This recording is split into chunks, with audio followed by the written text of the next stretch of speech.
मुस्तफ़ा आमिर को जिस शफाकाना तरीके से कत्ल किया गया था, बल्कि कत्ल क्या किया गया था, उस जिंदा को आग लगा दी गई थी। और अब क्या ये कुदरत की तरफ से कोई इंसाफ है कि कहा यह जा रहा है कि अरमगान जो कातिल है, उसका मुबैना तौर पर जो कत्ल के इल्ज़ाम में गिरफ्तार है, ये एक मोहलिक बीमारी का शिकार है। ये मोहलिक बीमारी क्या है, ये बीमारी इसको कैसे हुई, इस पर मैं तफसील से बात करूंगा। अदालत में कल उसको पेश किया गया था, जिस्मानी रिमांड उसकी तोसी कर दी गई है, क्योंकि पहले भी मैंने आपको बताया था कत्ल के अलावा बेशुमार उस पर मुकदमात हैं और अभी मजीद बन रहे हैं। मनी लॉन्ड्रिंग के मुकदमे में जो उसको पेश किया गया था रमगान को, उसमें FIA की जानिब से इस्तदा की गई थी कि जनाब इसके कुछ रिकॉर्ड जो हमने हासिल किया है, कुछ कंप्यूटर्स वगैरह हासिल किए हैं, उनके पासवर्ड दरकार हैं, जिसके बाद हमने उसको डीकोड करना है। जो इंकशाफात हो चुके हैं, इससे पहले भी मैं वीट की भी बात हुई, मनी लॉन्ड्रिंग की भी बात हुई, फिर यहाँ पर जो कॉल सेंटर्स के नाम पर 2 नंबरियाँ कर रहा था, अमेरिकन को जो उनके कार्ड्स को खाली कर रहा था, उनके बैंक्स के साथ फ्रॉड कर रहा था, पाकिस्तान के लिए बदनामी का बाइस बन रहा था।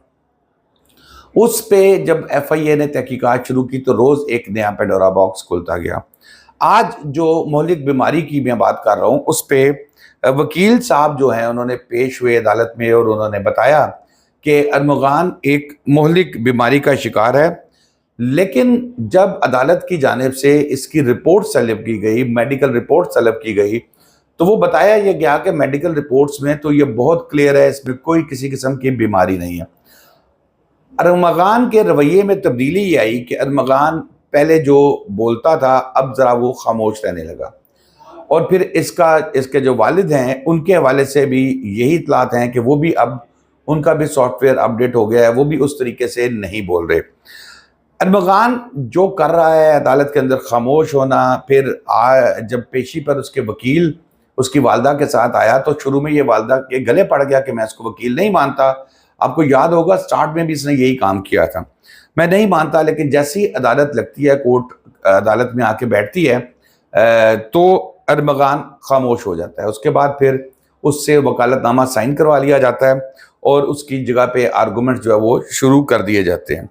अब यहाँ पर रिपोर्ट्स में जैसे मैंने आपको बताया कि वो क्लियर है, लेकिन ये कहा जा रहा है कि जी अरमगान एक ज़हनी बीमारी का शिकार है। इसके हवाले से बाकी चीज़ें भी मैं आज आपसे शेयर करूंगा, क्योंकि इस तरह के अक्सर केसेस जो है वो अदालतों में जो हिडियस क्राइम, जो बड़े जराइम होते हैं, उनमें मुलजिमान की तरफ से इस तरह की प्ली ली जाती है। शदीद गुस्से में आ जाता है जी और कुछ भी कर सकता है। ये बड़ी एक रूटीन की चीज़ है। अगर अदालतों के अंदर देखें, जो बड़े कातिल या इस तरह के मुलजिमान होते हैं, ये बड़ी सज़ाओं से बचने के लिए इनको एक ये प्ली ली जाती है। अक्सर वकला हज़रात भी हमारे भाई मशवरा दे देते हैं कि आप इस चीज़ पे करो, क्योंकि जो एक प्लान मर्डर है, जिस तरह के बज़ाहिर ऐसा लग रहा है कि मुस्तफ़ा को कत्ल किया गया था एक प्लान के तहत। उसको बुलाया गया, फिर मारा गया, फिर तशद्दुद पहले किया, फिर उसको वहाँ से बलूचिस्तान ले गए, हब पर वहाँ ले जाके उसको जिंदा को आग लगा दी गई। तो ये जो ज़हनी तवाज़ुन ठीक नहीं है, अगर इतना ज़हनी तवाज़ुन ठीक नहीं है तो उस शख्स को तो वैसे ही माशरे में रखने का हक नहीं है। अब इसमें ये ज़रूर हो सकता है कि अगर इसका ज़हनी तवाज़ुन किसी जगह पर बज़ाहिर ऐसा नहीं लग रहा साबित होगा, साबित होता है कि ठीक नहीं है, तो उसको मौत की सज़ा की बजाय कत्ल में अगर बनती हो तो उसको उम्र कैद में कन्वर्ट कर दिया जाए। लेकिन ये शख्स पाकिस्तानियों में, मुसलमानों में, कौम में, कराची वालों में, पाकिस्तान वालों में रहने के काबिल ही नहीं है। क्योंकि अगर इस तरह की उसकी तबीयत है तो वो कल को किसी भी को नुकसान पहुंचा देता है। कहते हैं जी कि शदीद गुस्से में वो अपने माँ बाप का भी ख्याल नहीं रखता, बल्कि इसका किसी ज़माने में ट्रीटमेंट भी करवाई गई थी, उसको चेनों से भी बांधा गया, मुख्तलिफ चीज़ें ये सामने आई। अरमगान के ख़ानदान में कुछ और लोग भी इस तरह की बीमारी का शिकार है। कहा यह जा रहा है कि उसके जो वालिद हैं उसको भी ये बीमारी है, और लेकिन इसको ज़रा सीरियस किस्म की है। मुलजिम अक्सर वकील के भी गले पड़ जाता था कमरे अदालत में। अब यहाँ पर बात सिर्फ वो यही आ जाती है, 2-3 गाड़ियाँ भी बरामद हो चुकी हैं करोड़ों मालियत की। जैसे मैंने पहले बात की थी कि जब किसी को गिरफ्तार किया जाता है, मुलजिम को, उसका ट्रायल शुरू कर दिया जाता है। आपने देखा होगा कत्ल के अक्सर मुकदमात में वो गैरत के नाम पे डाल देते हैं जी, गैरत के नाम पे कत्ल के जी, वो वहाँ गया, वहाँ उसने इस हालत में देखा, فائرنگ کر دی یا چوری مار دی، قتل کیوں؟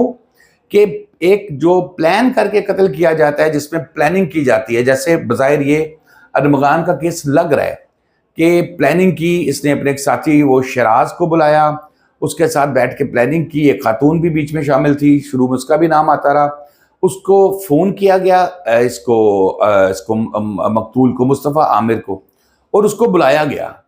یہ ساری ہے پلاننگ، یہ پلاننگ کے تحت بلا کے اس کے اوپر تشدد کیا گیا، اس کو پھر جو لڑکے تھے، جو ملازمین تھے، ان سے صفائی کروائی گئی، پھر ڈگی میں ڈالی گئی اور اس کو زخمی حالت میں پھر یہاں سے ہب لے جایا گیا، وہاں وہ زندہ تھا، وہاں کا بھاگ، جو چیزیں ہمیں پتہ لگی ہیں، اور اس کے بعد اس کی ٹانگیں، بازو وغیرہ ٹوٹے ہوئے تھے، اس کو آگ لگا دی گئی۔ بظاہر یہ بات تو کلیئر نظر آتی ہے کہ ایک پلانڈ مرڈر ہے۔ اب اگر وہ اس کو کنورٹ کرتے ہیں، کسی طریقے سے کامیاب ہو جاتے ہیں کہ لوگوں کو، ظاہر ہے پیسہ بہت ہے ان کے پاس، کہ جی یہ تو بیچارہ ذہنی معذور تھا اور اس کو ایک دم غصہ آیا تو اس نے اس کو قتل کر دیا، ارمغان کو، اور سوری اس کو اپنا عامر کو، مصطفیٰ عامر کو، تو سچویشن ٹوٹلی چینج ہو جائے گی۔ لیکن اس کا یہ مطلب بالکل نہیں ہے کہ اس سے وہ باعزت بری ہو جائے گا یا اس کو کوئی کورٹ ریلیف دے گی کہ نہیں جی یہ تو بیچارہ بیمار ہے، ایسا نہیں ہے۔